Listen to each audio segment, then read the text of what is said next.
Hello everyone, welcome back to my YouTube channel. I am Digvijay Sisodia, and today we are discussing about some of important MCQs that are much asked in NORCET or RRB exams और further competition exams. एक बार फिर से आपका स्वागत है DS special nursing series में। इस series से आप जुड़ते रहिए। इस सीरीज़ से आपको बहुत हेल्प मिलेंगी कंपटीशन एग्ज़ाम्स में और क्वेश्चन प्रैक्टिस में, क्योंकि सारे इंपॉर्टेंट क्वेश्चन की ही प्रैक्टिस की जाएंगी इस सीरीज़ से। तो बच्चों, बिना किसी टाइम वेस्ट के आगे शुरू करते हैं। हम इस एमसीक्यू सीरीज़ को आगे बढ़ाते हैं, जिसमें से हमारा 5 एमसीक्यू फर्स्ट पार्ट में हो गए थे। अब नेक्स्ट 6 से हम कंटिन्यू करेंगे। तो हमारा एमसीक्यू है कि telling the truth is practice which ethical principle. यहाँ पे ये कहना चाहता है कि सच बोलना कौन सा प्रिंसिपल पर आधारित है। यानी आप हॉस्पिटल के अंदर हो, कोई आपके पेशेंट आया, तो माना कि उसको कैंसर है, तो अब क्या करोगे आप? उसको झूठ तो बोलोगे नहीं, आप उसको सच बता दोगे कि हाँ भाई तुझे कैंसर है। ठीक है। तो उस सच बताने को, उस ट्रुथ को टेल करने को हम क्या बोलते हैं? ट्रुथ बोलने को वेरासिटी प्रिंसिपल। ठीक है। तो इसको क्या बोलेंगे? Veracity principle. ये तो हुआ इसका आंसर। अब कुछ और भी है इंपॉर्टेंट नोट्स पॉइंट्स, वो मैं आपको बताऊंगा। जैसे कि सबसे पहला नॉन मैल एफिशिएंस। नॉन माल एफिशिएंस ये क्या होता है? तो नॉन माल एफिशिएंस का मतलब होता है कि अपने प्रैक्टिस के दौरान किसी का नुकसान नहीं करना। मीन्स के हॉस्पिटल में आप जब काम कर रहे हो तो कोई भी चीज़, वस्तु, हॉस्पिटल के अंदर जो भी इक्विपमेंट्स, इंस्ट्रूमेंट हो, उनका नुकसान नहीं करना, तोड़ फोड़ नहीं करनी, उसी को हम कहते हैं नॉन माल एफिशिएंस। ओके। फिर नेक्स्ट है हमारा कि जस्टिस क्या होता है? तो जस्टिस का मतलब होता है समानता के साथ पेशेंट का इलाज करना, जस्टिस, सबको इक्वली ट्रीट करना। फिर नेक्स्ट है कि बेनिफिशियंस क्या होता है? बेनिफिशियंस क्या होता है? तो ट्रीटमेंट से मिलने वाले फ़ायदे को हम क्या करते हैं? बेनिफिशियंस। बेनिफिशियंस का मतलब क्या होता है? पेशेंट को मिलने वाले ट्रीटमेंट के दौरान फ़ायदे को हम बोलते हैं बेनिफिशियंस। फिर हमारा नेक्स्ट एमसीक्यू है, which one of the following helps to reduce anxiety and post operative pain. यानी कि एंजाइटी एंड पेन को रिड्यूस करने वाला कौन सा पोस्ट ऑपरेटिव पेन को रिड्यूस करने वाला क्या है इनमें से? तो अब हमको देखना है कि इनमें से कौन सा है जो कि हमारे पोस्ट ऑपरेटिव पेन या एंजाइटी को क्या करेगा? रिड्यूस करेगा। तो सीधी सी बात है कि प्री ऑपरेटिव टीचिंग, मतलब कि पोस्ट का मतलब क्या होता है? बाद में। एंड प्री का मतलब होता है पहले। तो पोस्ट मीन्स बाद में, ऑपरेटिव मतलब ऑपरेशन वगैरह, कोई भी हम किसी भी पेशेंट को ऑपरेट कर रहे हैं उस टाइम। तो ऑपरेशन के बाद में होने वाली एंजाइटी या पेन को अगर हमें रिड्यूस करना है तो हम क्या करेंगे? उसको ऑपरेशन से पहले ही टीच कर देंगे। प्री का मतलब पहले, ऑपरेटिव का मतलब ऑपरेशन, टीचिंग का मतलब उसको टीच कर देंगे। यानी कि ऑपरेशन से पहले हम उसको टीच कर देंगे ताकि फर्दर ऑपरेशन के बाद में उसको एंजाइटी या पेन ना हो। ठीक है। तो ये था हमारा इसका आंसर। फिर नेक्स्ट क्वेश्चन पे बढ़ते हैं हम। कुछ इस प्रकार है, the ability of human body to protect itself from pathogen is known as. यानी कि ह्यूमंस के अंदर एक एबिलिटी होती है कि वो पैथोजन्स के खिलाफ लड़ता है, प्रोटेक्ट करता है। ठीक है। उस एबिलिटी को क्या बोलते हैं? हम उसको बोलते हैं इम्यूनिटी। इम्यूनिटी क्या है? It is the defence power of body. What is immunity? Immunity is a defence power of body. चलो नेक्स्ट क्वेश्चन पे बढ़ते हैं। नेक्स्ट क्वेश्चन है, which of the following is the fourth cranial nerve. जो चौथे number वाली cranial nerve है उसका नाम पूछ रहा है यहाँ पे। तो फोर्थ नंबर वाली क्रेनियल नर्व का नाम है ट्रोक्लियर। ट्रोक्लियर क्या काम आती है? For eye movement. कुछ एक और इम्पोर्टेंट क्रेनियल नर्व बता देता हूँ। इफ फेशियल, जो हमारी फेशियल नर्व है, जो कि 7वें नंबर की क्रेनियल नर्व है, अगर वो डैमेज हो जाती है, वो नर्व अगर डैमेज हो जाती है, फेशियल नर्व, तो क्या होता है? एक डिजीज होती है जिसका नाम है बेल्स पाल्सी। बेल्स पाल्सी के अंदर क्या होता है कि पैरालाइज वाली कंडीशन आ जाती है, या बॉडी वीकन हो जाती है, वीकनेस वाली कंडीशन या पैरालाइज वाली कंडीशन आ जाती है। किसके अंदर? बेल्स पाल्सी के अंदर। बेल्स पाल्सी क्यों होता है? नर्व डैमेज के कारण। कौन सी नर्व डैमेज होती है? 7th nerve, facial nerve. फिर नेक्स्ट क्रेनियल नर्व हम देखते हैं इंपॉर्टेंट, वो है हमारे 5वें नंबर वाली क्रेनियल नर्व, जिसका नाम है ट्राइजेमाइनल। ट्राइजेमाइनल जो है उससे होती है हमारी ट्राइजेमाइनल न्यूरल्जिया होती है, एक कंडीशन होती है जिसके अंदर क्या होता है कि सीवियर पेन होता है अपने माउथ के साइड में, जो अपने दोनों तरफ जो जबड़े हैं ना, चिक्स वगैरह, उस साइड में पेन होता है सीवियर, बहुत ज़्यादा। तो वो कंडीशन होती है ट्राइजेमाइनल न्यूरोलजिया के कारण। और इसका कारण क्या है कि ट्राइजेमाइनल नर्व जो है वो डैमेज हो जाती है। फिर हम बढ़ते हैं नेक्स्ट क्वेश्चन की तरफ। नेक्स्ट क्वेश्चन है हमारा कि the major portion of calcium is found in which part of body, यानी कि कैल्शियम का मेजर पोर्शन कौन सी पार्ट में पाया जाता है, बॉडी के किस पार्ट में सबसे ज़्यादा कैल्शियम पाया जाता है। सीधी सी बात है, दूध पीने से हमको कैल्शियम मिलता है और उससे क्या होती है, हमारी बोन स्ट्रांग होती है। तो बोन स्ट्रांग होती है यानी कि बोन के अंदर ही हमारा कैल्शियम सबसे ज़्यादा प्रेजेंट होता है। अब इसमें दो हार्मोन होता है कि एक तो होता है पीटीएच यानी कैल्सिटोनिन। स्टार पॉइंट है, देखिएगा आप ध्यान से कि पीटीएच मतलब पैराथायराइड हार्मोन। ये क्या करता है कि बोन को वीक कर देता है, और जो कैल्सिटोनिन है वो क्या करता है, बोन को स्ट्रांग करता है।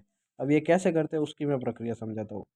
एक्चुअली होता क्या है कि जो पैराथायराइड हार्मोन होता है ना, उसकी अगर मात्रा इंक्रीज हो जाती है ना, तो वो बोन से कैल्शियम को ब्लड के अंदर ले जाता है। बोन से कैल्शियम को ब्लड के अंदर ले जाएगा, जिससे क्या होगा कि सारा कैल्शियम ब्लड के अंदर चला जाएगा एंड बोन के अंदर कैल्शियम की कमी हो जाएगी, जिसके कारण क्या हो जाएगी, बोन वीक हो जाएगी। बोन कैसी हो जाएगी, वीक। तो पैराथायराइड हार्मोन किसके लिए जिम्मेदार है, बॉडी की बोन की वीकनेस के लिए। क्योंकि क्या करेगा, ये कैल्शियम को बोन से ब्लड के अंदर ले जाएगा। फिर आ जाता है हमारा कैल्सिटोनिन, जो कि बोन को स्ट्रांग करता है। कैसे करता है कि वो जो हमारा ब्लड है ना, ब्लड के अंदर जितना भी कैल्शियम होता है ना, उसको बोन के अंदर लेके आता है।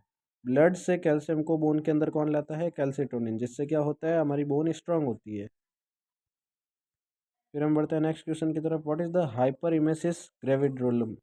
What is hyperemesis gravidarum. तो हाइपर इमेसिस नाम से ही पता चल रहा है, हाइपर का मतलब ज़्यादा एंड इमेसिस का मतलब वॉमिटिंग। तो इससे मतलब क्या निकल के आया, एक्सेसिव वॉमिटिंग, बहुत ज़्यादा उल्टी आना। अब ये मेनली कब होता है, first trimester of pregnancy. Pregnancy का जो फर्स्ट ट्राइमेस्टर होता है ना, उस टाइम ये कंडीशन देखने को मिलती है। और इसका कारण क्या है, because of HCG hormone. HCG hormone जो होता है ना, फर्स्ट ट्राइमेस्टर के दौरान बहुत ज़्यादा पीक पे होता है। उसके कारण क्या होता है कि वॉमिटिंग एक्सिस लेवल पे पहुंच जाती है, बहुत ज़्यादा उल्टियाँ होने लगती है। किस हार्मोन के कारण, HCG, human chorionic gonadotropin hormone. Human chorionic gonadotropin hormone. फिर नेक्स्ट कुछ इंपॉर्टेंट पॉइंट्स है, जैसे कि यूपीटी। यूपीटी क्या है, urine pregnancy test. Urine pregnancy test ये किस लिए किया जाता है, ये महिला की प्रेगनेंसी को टेस्ट करने के लिए। अब इसमें क्या करता है कि when HCG present in urine it's a positive sign of pregnancy. Means के यूरिन के अंदर अगर HCG हार्मोन प्रेजेंट है, इसका मतलब वो लेडी प्रेग्नेंट है। तो यही होता है हमारा यूरिन प्रेगनेंसी टेस्ट, यूपीटी। इसके अंदर यूरिन टेस्ट करते हैं, जिससे अगर यूरिन के अंदर अपना HCG हार्मोन प्रेजेंट है तो वो पॉजिटिव साइन रहता है अपनी प्रेगनेंसी का। अगर एब्सेंट है, इसका मतलब वो लेडी प्रेग्नेंट नहीं है। अब हाइपरइमेसिस ग्रेविड्रम की दो स्टेजेस देख लेते हैं कि अर्ली स्टेज के अंदर क्या होती है कंडीशन एंड लेट स्टेज के अंदर क्या होती है। अर्ली स्टेज जो होती है उसके अंदर क्या होता है कि मेटाबॉलिक एसिडोसिस की कंडीशन होती है एंड लेट स्टेज के अंदर मेटाबॉलिक एसिडोसिस की कंडीशन होती है। सॉरी, अर्ली के अंदर होता है एल्कलोसिस एंड लेट के अंदर होता है एसिडोसिस। अब एल्कलोसिस मतलब समझा तो हूँ मैं ये क्या कंडीशन है, प्रॉपरली इसको पूरा एक्सप्लेन करता हूँ। In early stage gastric contents बाहर निकलते टाइम उसमें प्रेजेंट H+ आयन बॉडी से बाहर निकलेगा, जिससे OH या बेस इंक्रीज होगा। कहना चाहता है ये यहाँ पे कि जब प्रेगनेंसी की अर्ली जी स्टेज होती है तो फीमेल जब उल्टी करती है, तो उससे क्या होता है कि H+ आयन जो बॉडी के अंदर प्रेजेंट है, गैस्ट्रिक कंटेंट जो है हमारा वो बाहर निकलेगा, उसके अंदर H+ आयन प्रेजेंट होगा। अब वो H+ आयन भी बॉडी से बाहर निकलेगा, जिससे क्या होगा कि बॉडी के अंदर OH आयन की अधिकता हो जाएगी एंड H+ आयन की क्या होगी, कमी हो जाएगी, जिससे बेस वाली कंडीशन पैदा हो जाएगी, सारी कंडीशन। तो सारी कंडीशन होने के कारण OH आयन इंक्रीज होने के कारण क्या हो जाएगा, एल्कलोसिस वाली कंडीशन पैदा हो जाएगी, इसलिए उसको बोलते हैं मेटाबॉलिक एल्कलोसिस। दूसरी तरफ देखते हैं मेटाबॉलिक एसिडोसिस। उसके अंदर क्या होता है कि लेट स्टेज में ड्यूरिंग प्रेगनेंसी होता है ऐसा कि बॉडी डल पड़ जाती है, एकदम डल दिखने लग जाती है। तो बॉडी के डल होने के कारण क्या होता है कि एक्सेसिव वॉमिटिंग होती है, उसके कारण बॉडी डल होती है, बहुत ज़्यादा वॉमिटिंग के कारण। अब बहुत ज़्यादा जब वॉमिट करती है वुमेन, तब क्या होता है कि बॉडी एकदम जितनी भी एनर्जी है वो लूज़ कर देती है। अब बॉडी को एनर्जी चाहिए, क्योंकि सारा खाना तो बाहर निकाल दिया, अब बॉडी को एनर्जी चाहिए।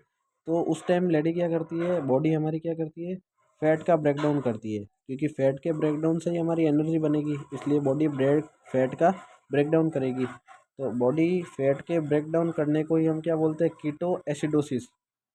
और कीटो एसिडोसिस का मतलब ही होता है मेटाबॉलिक एसिडोसिस, यानी कि H+आयन वापस गेन हो रहे हैं। ठीक है, थोड़ा कॉम्प्लिकेटेड था ये क्वेश्चन, बट उम्मीद करता हूँ समझ में आ गया होगा। फिर नेक्स्ट क्वेश्चन की तरफ बढ़ते हैं। नेक्स्ट क्वेश्चन कुछ हमारा इस प्रकार है, immediate first aid treatment for dog bite. जब आपको कुत्ता काट लेता है तो हमारा सबसे पहला ट्रीटमेंट क्या रहता है? तो सीधी सी बात है, 15 मिनट तक हमको साबुन एंड पानी से उस घाव को धोते रहना है। ठीक है, तो 15 मिनट तक हमको साबुन एंड वाटर से उसको घाव को धोते रहना है। If dog has rabies with in 7 days death, मतलब कि अगर डॉग को रेबीज है तो वो 7 दिन के अंदर कुत्ता मर जाएगा। इसलिए जब हमको डॉगी काटे तो उस कुत्ते को निगरानी में रहना है, मतलब कि उस कुत्ते के ऊपर नज़र रखनी है कि वो मरे या नहीं मरे 7 दिन के अंदर। अगर मर जाता है तो फिर रेबीज़ का अलग से टीका लगता है एक, वो वाला भी हमको लगवाना है। नेक्स्ट देखते हैं इसका ट्रीटमेंट क्या है। तो इसके लिए हम क्या करते हैं, जब डॉग बाइट करता है ARV वैक्सीन लगाते हैं, जो कि डिफरेंट डिफरेंट गैप में लगाता है। जैसे कि सबसे पहले 3rd वीक में, एक तो सबसे पहले 0 यानी कि डॉग बाइट करते ही लगवाएंगे, फिर 3rd week, 7 week, 14 week, 28 week, फिर लास्ट जो है बूस्टर डोज लगेगी वो 90 days पे लगेगी। फिर नेक्स्ट क्वेश्चन है, normal duration for involution of uterus. तो नॉर्मल ड्यूरेशन क्या रहता है यूट्रस के इनोवुलेशन? इनोवुलेशन का मतलब है pre pregnant stage. Pre pregnant stage का जो टाइम होता है वो अपना रहता है 6 वीक। 6 वीक जो रहता है टाइम, वो नॉर्मली अपने इनोवुलेशन का टाइम रहता है, यूट्रस के इनोवुलेशन का। अब एक कंडीशन होती है सब इनोवुलेशन। सब इनोवुलेशन का मतलब होता है कि यूट्रस जो है अपना not back to pre pregnant stage. Uterus जो है प्री प्रेग्नेंट स्टेज के अंदर नहीं बात जा पाता है, उसको बोलते हैं सब इनोवुलेशन। और अगर यूट्रस चला जाता है प्री प्रेग्नेंट स्टेज में तो उसको बोलते हैं इनोवुलेशन। और इनोवुलेशन का टाइम क्या है, 6 वीक ड्यूरेशन है इसका। फिर देखते हैं हम यूट्रस की साइज़। यूट्रस की साइज़ रहती है 60 gram normally, but during pregnancy 90 to 100 gram. फिर नेक्स्ट क्वेश्चन है, the nurse is assessing a patient abdomen, which examination technique should be nurse use first. यानी कि एब्डोमिन का एग्जामिनेशन करते वक्त अपन कौन सी टेक्निक सबसे पहले यूज में लेंगे? तो नॉर्मली वो इंस्पेक्शन ही लेंगे हम। नॉर्मल सीक्वेंस क्या रहता है फिजिकल एग्जामिनेशन का? तो वो रहता है inspection, palpation, percussion and auscultation.